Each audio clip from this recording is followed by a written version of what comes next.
proud of our guys. It was a great response there coming out of the second half, and it started with Trent and Xavier diving on the floor, getting some loose balls, and body language, the energy really changed once we were able to win those 50-50 plays, and guys played with great energy, great togetherness there that first 10 minutes of the second half, and that allowed us to get a lead and keep that lead throughout the whole second half. So, it's obviously, for our guys to respond that way after not playing our best that first 20 minutes, it was a great response by them. Trent talked about, and Xavier's talking about those plays, culture type of plays. How big were those plays at that stretch after what happened in the first half? Yeah, it was huge. It's been a tough week, and we didn't play our best those first 20 minutes, and being back at home, and we have unbelievable support, unbelievable fans. It's a test of our guys' character, to respond that second half. And so I told them at halftime that, we're better than what we're showing. I don't care if we make or miss shots, but we got to impose our will in this second half. And, to have our two fifth-year guys step up and make those plays, that's what veterans are supposed to do. When a guy like X sees the ball go through the hole a couple of times after he struggles for a game or a stretch of whatever, and we were talking about that with the Freeze about a week and a half ago. Yeah. What does that do to his confidence to see the ball go in? Yeah, with X, I thought it started with his defense in that second half. The way he was pressuring the ball, his activity, his body language, him huddling up all the guys, and that stuff usually translates to offensive success. And he's obviously an extremely talented offensive player, but he won the game for us tonight with his defense for sure. We talk a lot about putting together a full 40 minutes, and I don't think today wouldn't be the full 40, but sure. Is this, after the results you guys have had lately, is this kind of the step towards getting to that where you can see, a good half turns into a good game? Yeah, for sure. You got to continue to get better, and I felt like heading into this game we were a better team before this game started than we were a week ago, and that's a challenge for this group over these next couple of weeks, is to continue to get better. In our league, it's going to be very hard to play perfect 40 minutes or shoot 75%. It might happen 1 out of 20 games. You got to find other ways to win the game, and you got to do whatever it takes that night against that opponent to find ways to win the game in our league. And the guys were able to respond and do that in the second half. What about she was asking the players about this communication? It seemed like you guys did a better job of that at Northern Iowa. How much of that do you feel like leaked over into the night?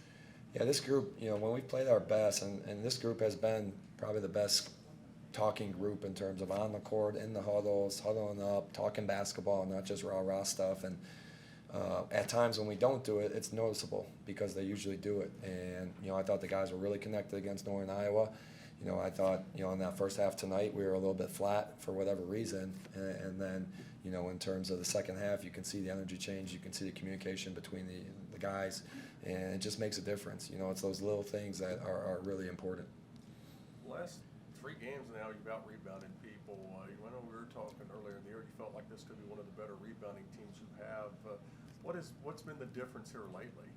I think Clarence has put together a strong couple games. I think AJ's really starting to find the ball. It's something obviously we talk about every single game going into it, that we got to be able to limit teams to one shot. But I think guys are understanding what it takes to win this league. We're not going to be successful if we're giving other teams multiple possessions within a possession. So, just a mindset and an attitude. You guys go to Murray on Saturday. We were talking about how it's been kind of a regional rivalry ever since they joined the Valley. And like you said, every game in the Valley is a test, and kind of seems to be no different on Saturday. Yeah, it's going to be any road game, any home game, any game is an extreme test. You got to be ready to play, and you got to be able to play well. You can't just show up. So, obviously it's going to be a quick turnaround. They're going to be ready to go, and over the next 48 hours, we got to make sure our guys are mentally and physically ready to go. One more thing, just how much did you guys need this result in a positive manner after the 2 tough ones from last week? Yeah, losing's not fun, especially when you invest as much as these guys have invested since you put the work in since June, and then when results don't go your way, you want to have some success in terms of it. But I'm proud of this group in terms of, I thought the couple practices going into Northern Iowa, the 2 practices here going into Valpo were some of our best practices of the year, and that's how you get out of a losing streak and how you respond.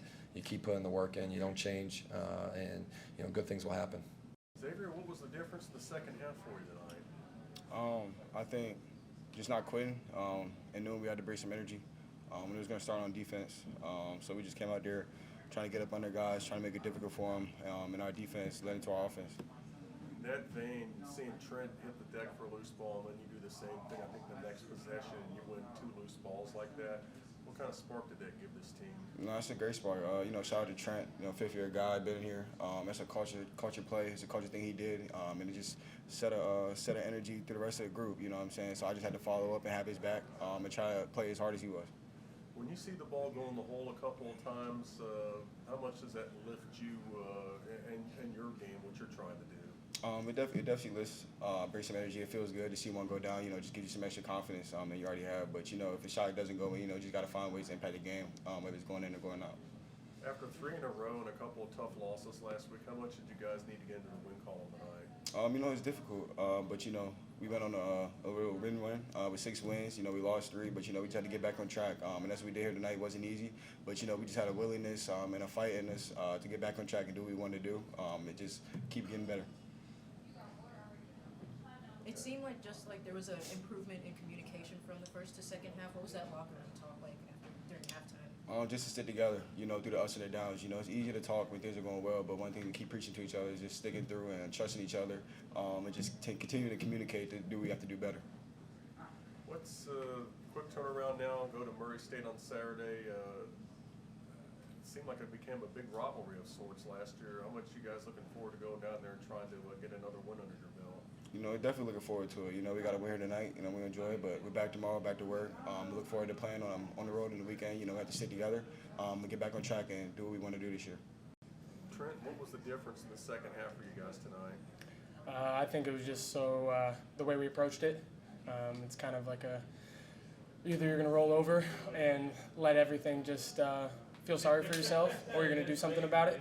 And I was just really proud of the way we were talking on the defensive end and how that led to offense for us. And obviously X made huge plays getting on the floor and whatever else. So I was just happy with the guys' resilience, and it doesn't shock me. Those are just a bunch of really good dudes in the locker room. So that's what I expect from them. I'll ask you the same question I asked him. You hit the deck, win a loose ball. He hits the deck, wins a loose ball. That one stretch, how big a spark do you think that gives the team? You like to think it sparks everything, but I know it's in them anyways. I know how badly this team wants to win no matter what. So obviously those plays are great, and those are huge energy plays and gets the crowd involved, but I think it's like what's in us and our internal desire to get the win. 25 points for him in the second half tonight. You kind of look at it after a few games where the ball maybe didn't fall for him like it usually does. It was kind of a matter of time before he got back on track in that regard. Sorry, what was your question? You feel like it was kind of just a matter of time before he got back on track in that regard of getting going in the scoring column? Talking about X? Yeah. Yeah, he's an incredible player. There's no one that I know that works harder than him. Be here in the morning, he'll be here in the morning. It's just he deserves everything that comes his way, and so I have all the faith in the world in him, win or lose. I've been talking to him the last week and a half. Obviously, it's been a tough week around here, but he hasn't changed who he is. He hasn't changed his work. So things like that, they don't just happen. It's not lucky. That's just a testament to who he is and the work that he puts in. Kind of a classic example of trusting your work. Absolutely. That's what he does. Shots weren't really falling in the first half, but it seemed like you guys were really turning it around in the second. I know Troy D'Amico, a lot of threes came down for him where it seemed like when possession went into his hands, it was going to be 3 points. Yeah, talk about another guy who puts in the work. It's just a common theme, and that's what we can hang our hat on at the end of the day is just we think we put in the most work, and I have all the faith in the world in him. Obviously he's such a great shooter, and we're in the gym together all the time, and so when he shoots it, I'm already getting back because I think it's going in too. Past few games, you were talking about the lack of communication. What do you think clicked this game? I'd say we've been on the uphill trend ever since the Bradley game, that second half. Obviously that took a dive there, but in practice we've had a bunch of good practices in a row. The UNI game that we had good communication, but I think just the overall willingness and realization about how hard it is to win a Valley game. These aren't handed to you ever, as you guys could have seen there tonight. So it's going to take everything, and it's going to take everything from everyone to get it done. You guys head to Murray State on Saturday, like Bucky said, sort of a rivalry game for you guys, and as you said, the Valley's always tough no matter where you play. Absolutely. Yeah, there's no off nights in the Valley, as a lot of people say, and they draw a great crowd. I know there's supposed to be a lot of people there come Saturday night, and yeah, it's our job to show up and play hard and do what we need to do. But we got a couple days of work ahead of us to get prepared to do that.